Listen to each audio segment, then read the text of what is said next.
the divorce status. I'm divorced. We've got married, but I'm sure you guys were in relationships where you know had breakups before you got into the 16 years and the 23 years of marriage, and you know some people have had experienced intense heartbreak. Um, how do we deal with those things and not become bitter, particularly to the degree that it negatively impacts where you're going in the future with your relationships. Anybody want to speak to that? Because I really think that's a big deal with a lot of people that are in the single space that are still harboring feelings from past relationships, and it's keeping them from moving into the future. We definitely have to learn forgiveness. It's for ourselves, you know. It's not for the other person. A lot of people are just around hurting and dealing with so much pain from past relationships because of walking in unforgiveness. We walk in condemnations about, you know, to a lot of things that we may have caused because there are no perfect relationship, you know. Right. And so as a result,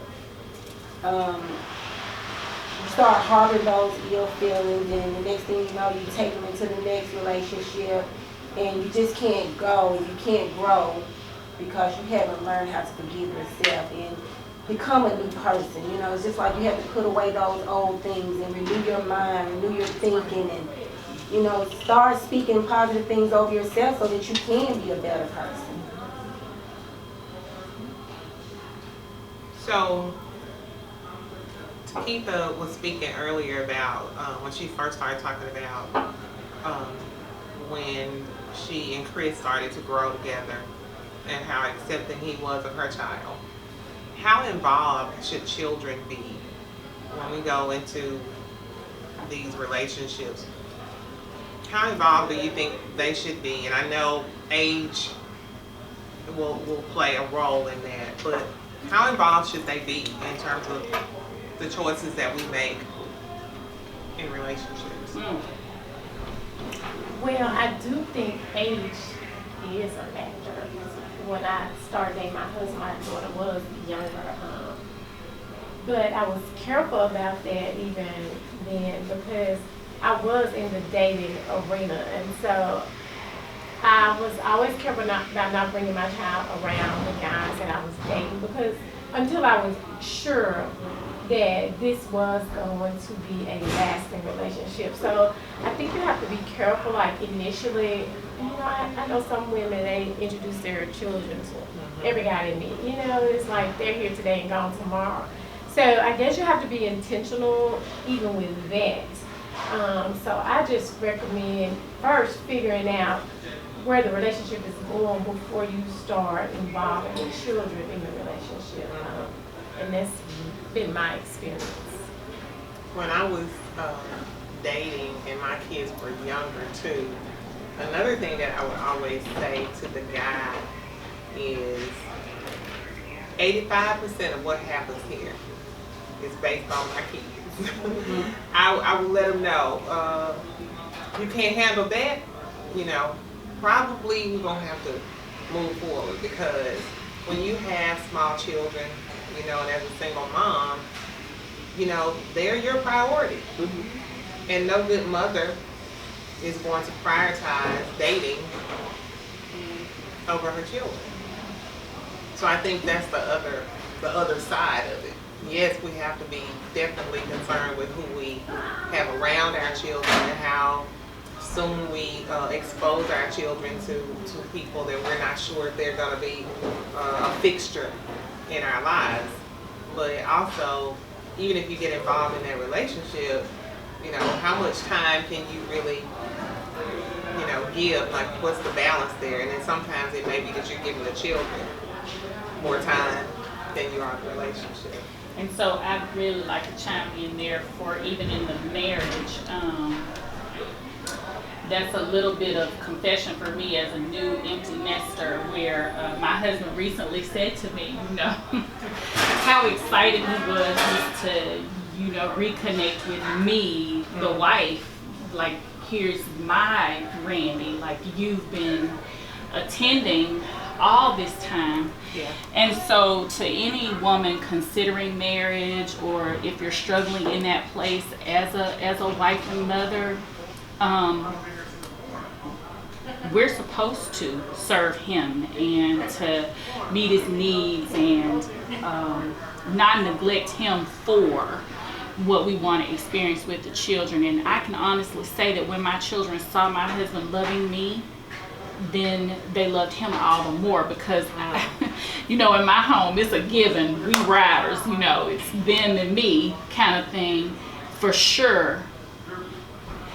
But when the children know that he's gonna protect you, take care of you, and they can see that love, not just for things, but safety, security, all the peace and the calm that comes in that relationship. And so I would just caution any wife not to neglect the marital relationship for, you know, the relationship that they build with their children. That bond cannot be broken. Yeah.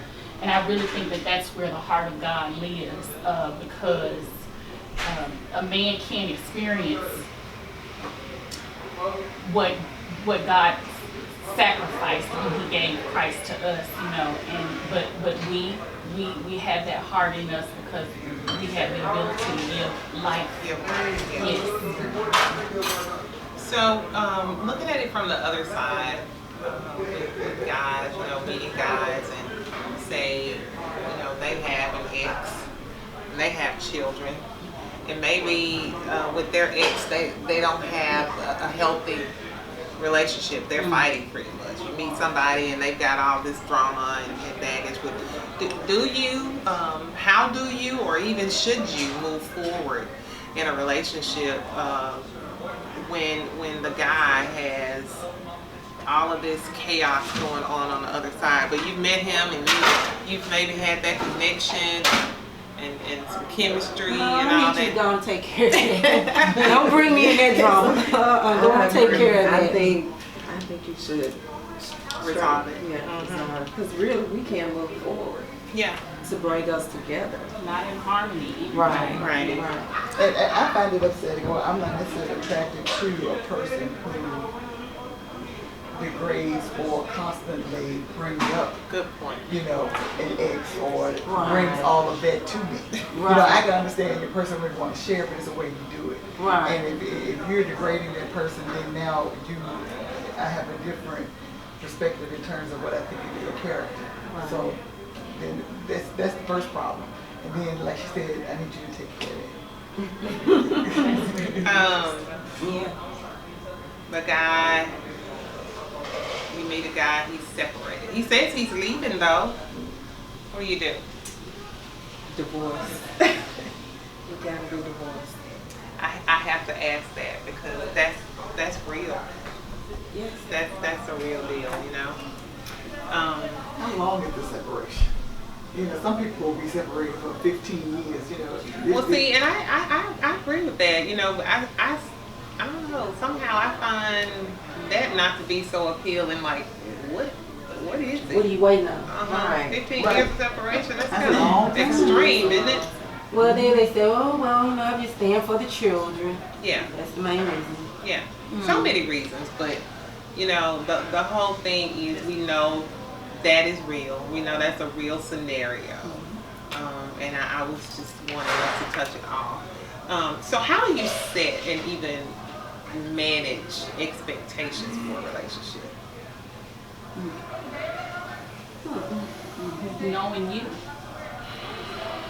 you really have to know you, what limitations you have, what you bring to the table, in terms of your strengths and weaknesses, because you can't manage outside of you if you can't manage you. And I think you need to have those conversations too about what your expectations are going into your relationship. And those are conversations that you will probably have throughout your relationship because expectations change, you grow, people change, and so I think a pivotal part of any relationship is communication. So you have to be open to communicate whatever the topic is. So Yeah, I can agree with that because I can remember when I was married and I was evolving. My ex thought I would still have the same behaviors as I had when we first met. And I'm like, well, no, I'm not that same individual. We're growing now. And he didn't quite understand that. So, yeah, it does take conversation and it takes continuous conversations. And, you know, we grow in those areas. So, I agree. Why do you guys think that there is such a spike in the divorces of people that have been together 30, 40 years? Being single, I meet a lot of, guys that have been married that long, were married that long, and they were divorced. I mean, is it back to what you said a minute ago? They stay for the kids, or they, why do you think suddenly we're seeing it more? And and that's my segue into where I'm going next. Go ahead. I think it has a lot to do with family and then pressure from society. Like, you need to be free from people, and so you do what you think people expect, and that's either to stay in some relationship that probably wasn't designed for you in the first place, and you stayed in hopes either that it would get better or that the family would be better off with you there. And